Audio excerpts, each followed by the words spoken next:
from Algebra 2, then you kind of save yourself a little bit of work. But also remember with absolute value, there's always two answers. That's how it becomes an and or an or inequality. Like if I said, just a little side note here, if I said the absolute value of x equals 4, you would know there's two answers to that because you could plug 4 in there, because the absolute value of 4 equals 4, but you can also plug negative 4 in there because absolute value is distant. So that's why when you have an absolute value equation, you always get two answers, and if it's an inequality, it's going to be either a compound and where they kind of meet in the middle, or when they go in opposite directions. And so I think the easiest thing is just to remember less than means and, greater than means or, and then you can break it up. I like to write and as a one whole inequality, so like it's less than a but greater than negative a. Some people don't like that. You could always write it as two. Like you could say u is less than a and u is greater than negative a. But the book's always going to write it like this, so I like to try to make you write it like that. But and you don't really have to write this down, but just know that the same is true for less than or equal to, greater than or equal to. Less than means and, greater than means or. So let's start with some absolute value, and then we'll do the quadratics.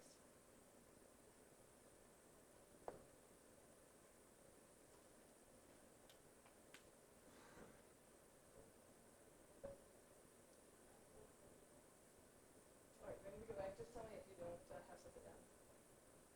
I don't have to write this. I just get to stand here and write along with while you're writing. So.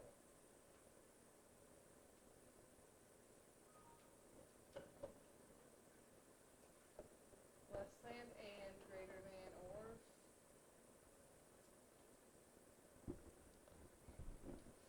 So since this is less than, I know that this is going to be an and inequality. So when I'm doing an and inequality, I rewrite it as two inequalities, and I drop the absolute value sign. So x plus 3 is less than 5, and x plus 3 is greater than negative 5. So the easy way to do that, to make it all one, is you can say also it's greater than negative 5. Follow me on that? Or you can write it as two separate ones. But I like and inequalities because you can solve it all at once instead of having to solve two of them like with or. So when I solve this now, I mean that's simple. We're just going to subtract 3 and say negative 8 is less than x, which is less than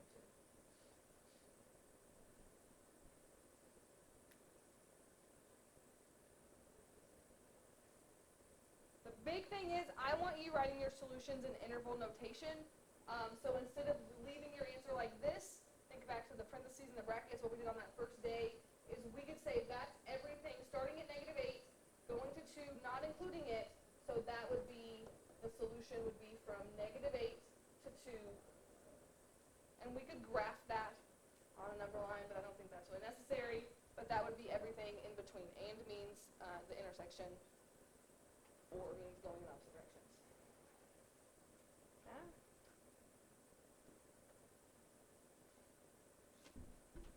Let's do an or one. And mostly, I think the part that needs reviewing the most is the notation with the interval notation. So, and making sure you remember if it's an and or an or. If you ever forget if it's an and or an or, if you just graph your two answers, you should see if they overlap in the middle, then you'll know it's an and if they go in opposite directions, you know it's an or. So that's a way that if you forget less than means and, greater than means or, that you can do that. This one is greater than, so I know it means or, and you do have to set up two different inequalities on that. So the first one, you just write it as is, or you got to flip your sign and you make this negative. So less than or equal to negative 5. And the reason we make it negative is because that whole absolute value, there's always one positive answer, one negative answer, so that's why we make it negative. And then you just solve it. The big mistake that people make on the test for this is they just forget that there's two, and they just solve one of them. And so you just have to remember with absolute value, there's two answers here. I don't care how much work you show here. You're in pre-calculus. I trust that you probably can solve these pretty easily, but fractions are okay. So if you don't show me that you're adding 2 and you just write 7 there, or if you automatically in your head add 2 and divide by 3 at the same time, I'm okay with that too. But again, 7/3 is the best answer on that. Don't give me a decimal. If it's a repeating decimal, leave it as a fraction. If it was like 1/2 and you wrote 0.5, I'm not going to mark you off for that because that's the same answer, but 7/3 is a repeating decimal, so leave it as a fraction. And the same thing over here, only if I add 2 to this, I'm going to get -3. So when I divide by 3, I get -1. Remember, there are those little rules. If you divide or multiply both sides by a negative, then you flip your sign, like all those little math rules that come back to us. And if we graph this, again, you don't have to, but think about what this would look like. Everything greater than 7/3, so if here's 7/3, you're there equal to, it would go in this direction. Everything less than or equal to -1 would go in this direction, and so that's what I mean by an or. This or that, as opposed to an and, it's everything in the middle. So when we write our answers to this in interval notation, you have to write 2 intervals. Like you have to say everything greater than or equal to 7/3, so 7/3 to infinity, or, but in math class, and I don't remember if this is arbitrary or not, but the way that you write the symbol for or is a big U there. It means a union. So if you look in the back of the book, they're going to use that notation, so I really want you to use that notation. If you have more than one interval, you put a U in between them. Less than or equal to -1. If I'm going less than, what am I going to start with in my interval? -infinity to -1, which would be a bracket. And again, the notation on your test, the directions will say, make sure you write an interval notation because I want you getting used to doing that. In the back of the book, you get their answers like that. Should I use the or like that? Yeah, I think you should. It's good. It's good fancy math. Right. Well, the nice thing is, well, if you check your answers, you'll see in the back of the book, and so it will remind you. So just try. So look at the back of the book. Definitely. After you do the problem. That's why they're back there. Right? Did you know that? So you can check your work. Absolute values. We also want to be able to solve quadratics, and kind of this whole chapter P, I feel like, has revolved all around quadratics.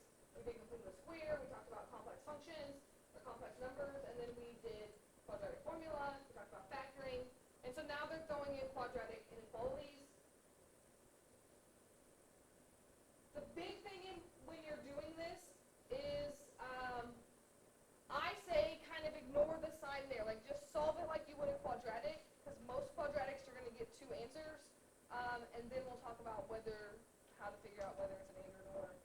So when I do this, I'm going to say just solve the quadratic equation. And you can solve it however you want. A lot of these are factorable, and that makes things really nice because you don't have to do the quadratic formula. But yet again, if you don't want to do the quadratic, or if you don't want to factor, you can do the quadratic formula, you can complete the square. When you get really ugly answers, it's kind of weird to write an interval notation. But this one's nice, right? Like I could just factor this into what multiplies to give me 2, that adds to give me 3, 2, and 1. So I get 2 answers. X equals -2 and x equals -1. If that was an equal sign, that would be our answer. What a lot of people do on this is they just make both of these less than signs because they just keep the sign all the way through, and you can't do that. It's going to be either an and or an or inequality. In Algebra 2, you learn these rules of like the shortcut, but the rules are kind of crazy. So I'm going to kind of go over the rules with you, and if you remember them, that's great.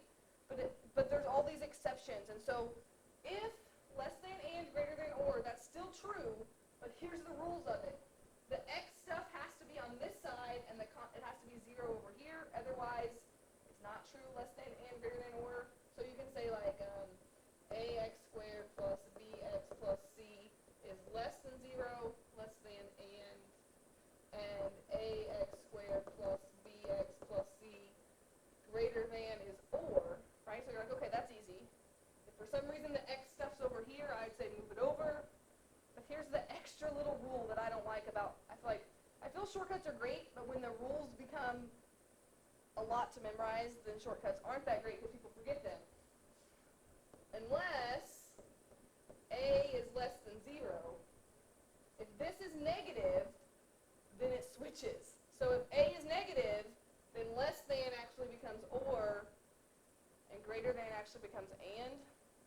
So unless a is less than 0, then rules out in the Algebra 2 book when you do this. I don't even know what chapter it's in. It's one of those crazy rules that if you remember it, you're like, oh, this is less than. It's good. If you don't remember it, you can just figure out, like you can check them all and see what works. It's kind of a lot of work too, but you don't have to worry about did I remember the rules correctly. So this is the shortcut way. The long way is you have to figure out this is -2 and this is -1. You have to figure out which one of those intervals, and it could be more than one, works, which I think you did that at some point maybe in Algebra 2 also. Where you have to think about, like, this would be the interval from -infinity to -2. This would be the interval from -2 to -1, and this would be from -1 to infinity. And you have to pick which one works by plugging numbers in. Like if you picked -3 here, that would be in this interval. You plug -3 into this problem, and you get 9, -9 plus 2 is less than 0. That's not true, so that doesn't work. And you go through and you check them all. I'm fine if you use the shortcut and you just know less than is and on this one, but I just wanted to remind you, if this seems ridiculous to you, that you can just check them. And this one, if you plug 0 in here, you get 0 plus 0 plus 2 is 0 is not in between the -2 and 1, kids. 0 would be over here, right? Make sure you pick the right number. This would be, you would get 2 is less than 0. That's also not true, which means I'm hoping the one in the middle works, and it does, because this is and on this one. Does that make sense, the options that you have here on this? I like the shortcut, but I'm a math teacher and I can memorize crazy things, so I don't care which way you do it, but I just want you to aware. So since this works, the answer to this would be -2 to -1. I need to see your answer in interval notation. Okay?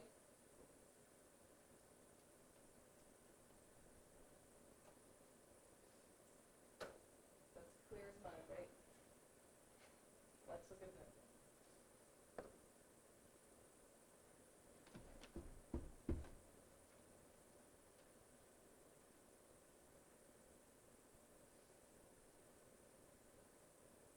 If you're using the shortcut, you can figure out if it's an and or an or right away. And I always write it next to the problem so that I remember not to just bring that inequality sign down, right? And since this is positive, right, and the x's are over here, I can use the shortcut that less than means and, greater than means or, just like on the absolute value. So I'm going to say that this is also going to be an and. I can do it the long way at the end if you want me to. But if you're using the shortcut, it's nice to know, okay, it's an and. I'm going to do what's in the middle. And now I'm just going to solve it. I'm going to forget about the inequality for a minute. And I'm going to subtract 20, because unless you're completing the square on this, you need to have the 20 on this side, which makes it become a -20. If you're going to do the quadratic formula, you got to have it all equal to 0. If you're going to factor, you have to have it equal to 0. Again, on these problems, I think there might be 1 or 2 on your homework tonight that aren't factorable, and I think most of them are. So I always check that first. Again, I like to factor. So when I do this, 2 times -20 is -40, and I like to just think for a minute. If I can't think of it, I'll just do the quadratic formula. But can I think of 2 numbers that multiply to give me -40, that subtract to give me 3? 5 and 8, right? If you're like, I don't want to do that, quadratic formula, we should get the same answer. Since it's factorable, quadratic formula should work out really nicely. But I'm going to factor on this, just to practice a bit more. Remember, it doesn't matter whether you write 5 first or 8 first. It just matters that you get the signs right. Which one did you write first? 5 first, 8 first? I would probably write 8 first also, just because I saw that it went with the 2, but it's okay. It works out the right way. What's really important is the signs. If you want a +3, the only way to get a +3 is if 8 is positive and 5 is negative. And then I'm going to bring down the other numbers. Right, so this kind of just re-emphasizes the stuff that we just did a couple days ago, adds in the inequality stuff. So now I can factor out the 2x and get x plus 4. I got to factor out a -5 in order to get x plus 4.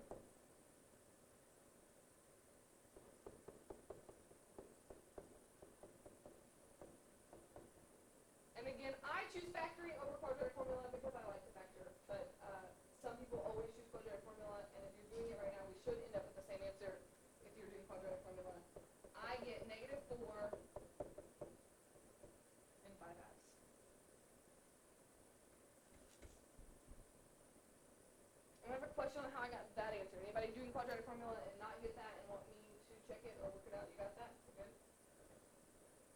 In Italy, do they always do quadratic formula? Because it's what's wrong with America, which is one of many things. We emphasize factoring way more than other countries. In other countries, quadratic formula they learn before factoring, and they only factor when they have to. Right? So that's true. Plus they make cool cars. I love factoring. I'd be sad if I couldn't factor. What's important? We know that it's and. Make sure you put them in the right order.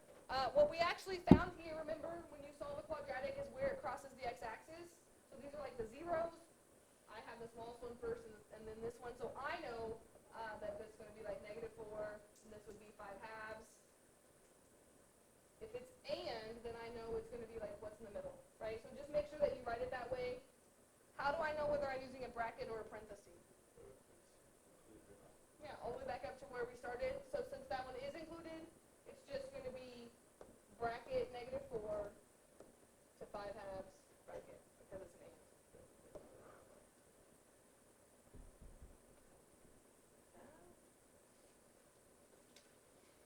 I don't know if I have it. Oh, I think I have a formula for you now. Are you excited about that?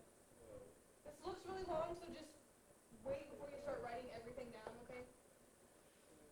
Projectile motion, and I wrote on Earth because people always like to point out to me that gravity is different on other places, so we can't do this if we were on the moon, but who's on the moon throwing objects? But this just tells you what all this means. What I think you should do is write projectile motion. I think you should write this formula, and you should write what each of those mean. Much shorter than writing this giant sentence. And this does say like V sub 0, S sub 0. And basically projectile motion is if you launched a rocket or if you just threw something. If I threw this pencil, the path that it takes can be, you can follow it or you can find how far was the pencil up at so long by using this equation. And it works because gravity is the same on Earth everywhere. So we can use that to find the answers here. So that's what all those words say. It says, suppose an object is launched vertically from a point S sub 0. So I said S sub 0 is your initial height. With an initial velocity of V sub 0 feet per second. So V sub 0 is initial velocity. How fast was it going when it left? S is your new height. So it's the vertical position after T seconds. In calculus, we have this same equation we use a lot, but we also have a question that's like, do the same thing for the moon. And on the moon, gravity is blah, blah, blah. But we're not going to talk about the moon here. We're just talking about Earth right now. And this comes from the fact that there's some number in front of this times something, and it all works out, but it has to do with gravity. I don't know what gravity is on Earth. I don't teach physics, but Miss Dowd is probably. And this is in feet. If you do meters per second, then it changes. -16 feet per second. I think that's gravity. I forget what it is in meters. Okay? So when you see a problem today talking about launching an object, this is what you're using. On your test, I'll say, use the formula for projectile motion, and I'll give you this. Like, I don't care that you have it memorized. I just care that you know what the letters mean, and you can plug numbers into that. Okay? So I picked a problem very similar to one of your homework. Again, it looks kind of wordy. Maybe we can pull out the important information, and you don't have to write every word of it down, but if you want to write it down, you can. Everybody ready for me to move on from this? So it says a projectile is launched straight up from ground level with an initial velocity of 288 feet per second. So you could just write down, it's important that you know it's from ground level. So you could just say, I don't know, something. Or you could just write initial height, ground level. That would be your shortened version of that. But you need this. You need to know it's from ground level. What else do you need from this? You need to know that the initial velocity is 288 feet per second. And then the last sentence, what you have to find, you kind of need to write that, or at least you need to write when will it be 1,152 feet above ground. But I think that's an important sentence to write.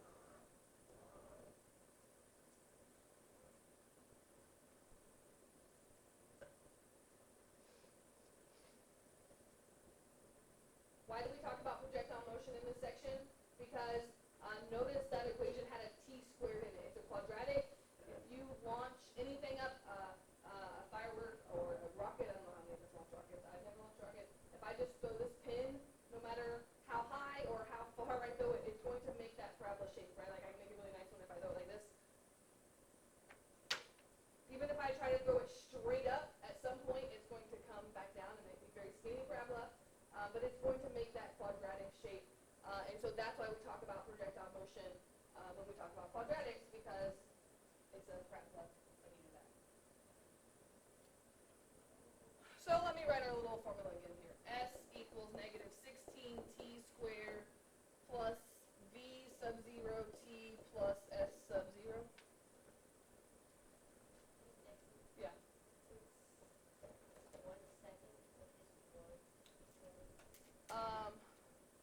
What would be 1 second? Oh, right. Well, right. Just like when we normally write equations, x stays in our problem, right? In this one, since they're asking us when, do you agree? We don't know what time is, so we're going to be solving for time. Does that make sense? So we should be able to maybe plug everything else in. So let's see if we can figure out what everything else is. If the initial velocity is 288 feet per second, where do I plug that in? V sub O is initial velocity. So I can say this is 288. I don't know the time, so I'm going to leave that as t. This is just going to be negative 16 t squared. Where do I put the 1,152? It says, when will the projectile's height be 1,152? Do I put that in s, which is the new height that it's at, or do I put that in s sub 0, which is where it starts? Does it start at 1,152 feet? No, where does it start? Which means 0. Ground level is my favorite height to start from, because that means I'm going to write 0 here just so you can see it, but that means that it's just 0. Sometimes they might say they're standing on a building that's so many feet or meters tall, depending on which one we're in, and that would be your initial height. Sometimes they say they dug a hole in the ground because they're launching a rocket from a hole in the ground, which means if you're 10 feet in the ground, your initial height would be negative 10. And so that's when your initial height can change. But this is going to go over here.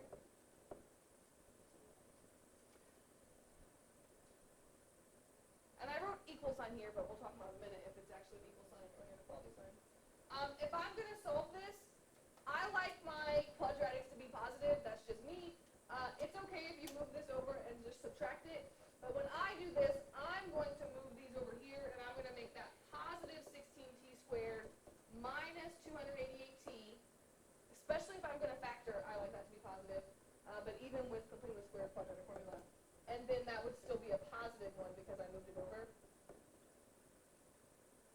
What's super great is if all of this is divisible by 16, right? That would be amazing because it's going to make our number smaller because we could divide through by 16.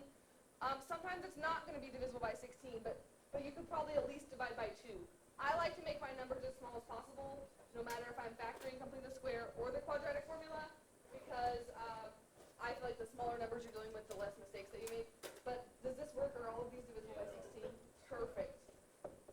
18 and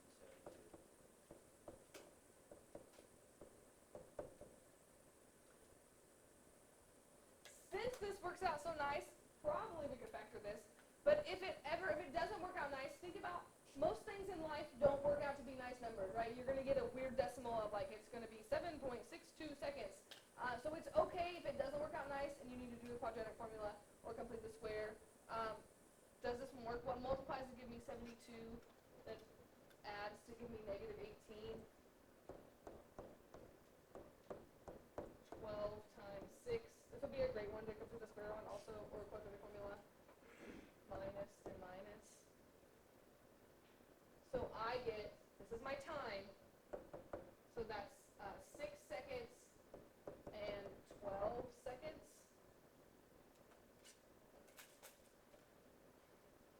Maybe I'm going to read this question again, I'll come back in a second.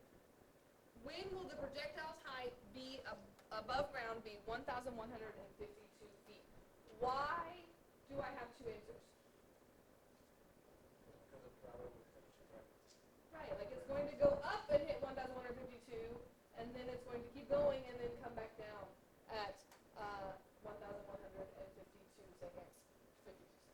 feet. So that's why you have 2 seconds. It's a parabola. What if it said, when will the projectile's height be more than 1,152 feet? What could you say using these same two answers? So if I know, like let's just say here, this is 6 seconds, and then it comes back over, and at 12 seconds, at both of those, it's at exactly 1,152 feet. So how could I change this into an inequality? What if I said, when will it be more than 1,152 feet?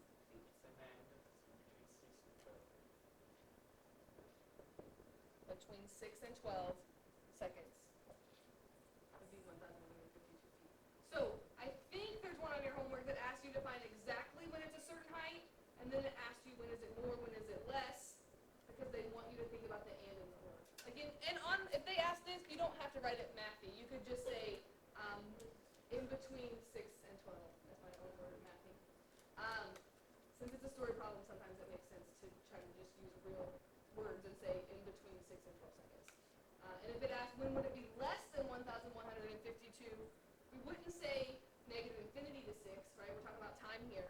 We say from 0 to 6 seconds, it's less than that. And from 12 to, can we figure out what that ending is? I'll let you think about that for now. We'll talk about tomorrow. Because it's a parabola, it's symmetric. If it takes 6 seconds to get to there, it should take the same to we could do some algebra to do that, but yes, that's... Well, Maddie, you can do that.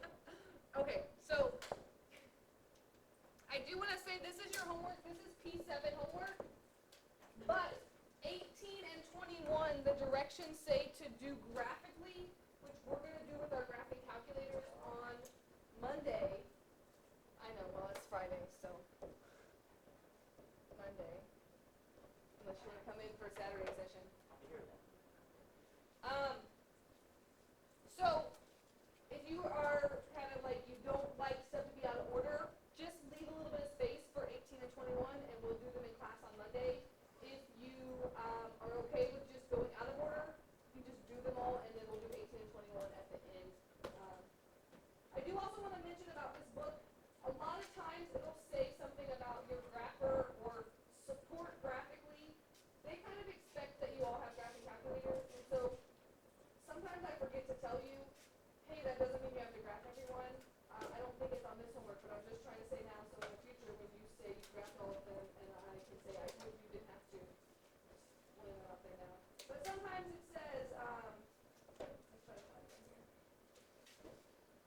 18 and 21 say solve graphically, and so that's why we're going to skip those. I don't think any other ones say it for now. But sometimes it'll say support graphically, or check with your grapher, that I like to call the calculators graphers. We just ignore that because we don't all have graphing calculators to do that all the time. So I'll try to remember when the homework says that and tell you, but I tend to forget sometimes. But I don't really care. If you want to, you can, but it's okay. As long as you write it in interval notation, that's what I really want. If it helps you to draw the number line, you can do that also. Okay? So there's not that many problems, especially since you're skipping 18 and 21. Okay? And look, but you still have time to work. Ridiculous. You don't have it down the book. You should probably open it. Yeah, I know.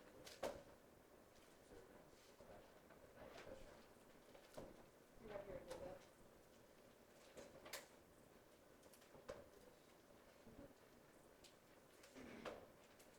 Okay, first one is school. Those always have to be used for you.